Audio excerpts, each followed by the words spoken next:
Hello everyone and welcome back to my channel. So in today's video, we will talk about what is a cylinder cut-off operation in marine two-stroke main engines. So as you can see here, normally we take 3 different steps to perform this operation. The first step is shown here. It says stop fuel injection, but the compression still happens in the cylinder. This scenario happens when you have a leaking fuel injection valve or a malfunctioning fuel injection pump. So what you simply do is that you stop the fuel injection in the certain cylinder, but you don't take any further procedures considering the moving parts in the cylinder.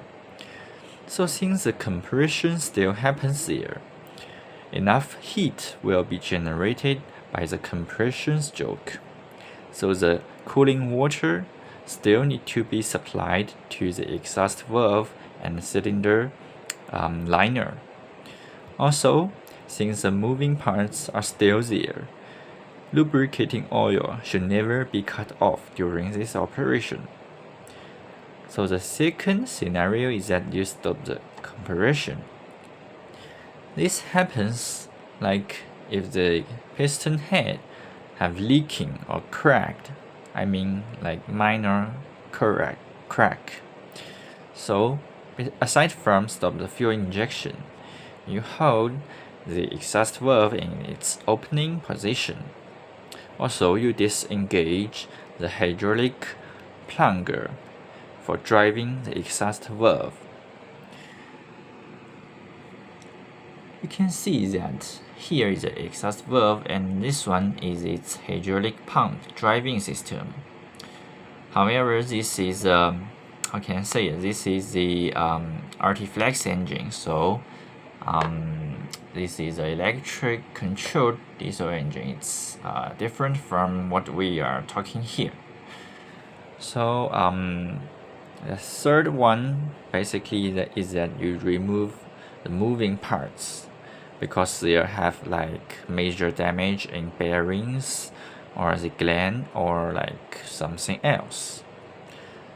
Okay, so what you should take in your mind is that if you stop the compression in the cylinder, like normally you can operate the engine with less than 55% the normal speed. Like for a single cylinder cut-off operation. Or you can operate at less than 80% the normal speed but less than 15 minutes.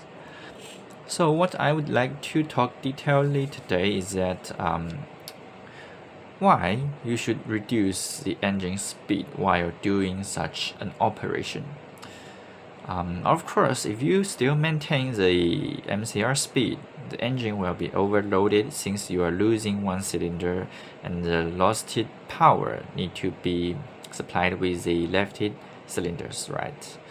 But there are several things behind this as well. For example, if we consider this, this specific engine, which is 6-cylinder, 60 centimeter bore, and this is at like this rated MCR power and this rated revolution per minute, we can get that the brake horsepower per cylinder is this, and we can get the single cylinder torque. This is the mean output torque. It's roughly like 220 kilonewton meters. And if you have a one cylinder cut off operation, we just consider it linearly, so we will have this power, and due to the cubed propeller law, we will get this revolution per minute if you still hold the fuel index, which is actually like the fuel emission. If you still leave the fuel emission control untouched, then which is basically giving you such a revolution speed.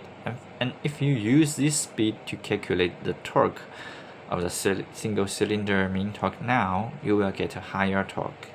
Since the torque is only like reverse proportional to the revolution speed, but the propeller speed is the power absorbed by the propeller is cubed proportional to the revolution speed. This is a cause that the torque will rise. So this is a dangerous thing. Like you can imagine, if you have like more cylinders cut off, this torque will rise up more and more, and it's dangerous to the shaft and crankshaft system. Also that okay, let's look at this picture first. So like you can imagine that during the engine operation, no matter the forward operation or reversed operation, the acceleration of the piston pipe, and the crosshead weight, there will be a positive and negative acceleration of this moving mass here. I mean, in the reciprocating mass here. Also, so the maximum, how can I say it? The maximum like downward. If we consider the downward acceleration as positive, then its maximum value actually happens when the crank pin and this connecting rod is tangent with each other at this position, if this is the forward operation, right? If it's in reverse operation, then the maximum acceleration of this reciprocating mass will happen at this position when these two parts are tangent with each other. So when that happens, basically you can imagine that the moving parts downward here is pulling the reciprocating mass downward. Also, the maximum negative acceleration happens in a symmetrical position, as I just talked about. So if there's no compression in the cylinder, then the whole inertial force of the reciprocating mass need to be held by the upper case of the crosshead bearing. Usually there are 4 studs there, and due to the space limitation, these 4 studs are not that strong, because during the normal operation, since there's always compression and combustion, remember this is a 2-stroke engine, then normally the force at the crosshead bearing will always be a downward force, like pushing against the connecting rod. So if you don't have the compression here, there will be a huge upward lifting inertial force acting against the bearing upper case and these 4 studs.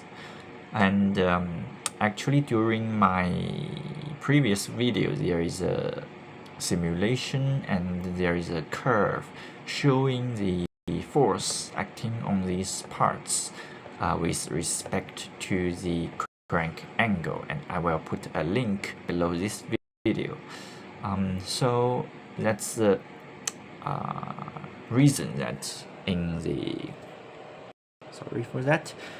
in the operation manual of the engines, they will usually say that this specific operation condition should be replaced by this condition as soon as possible, because during the non-compression operation, the huge force acting on the crosshead is destructive, and so they don't want you to operate the engine in such a condition for a too long time.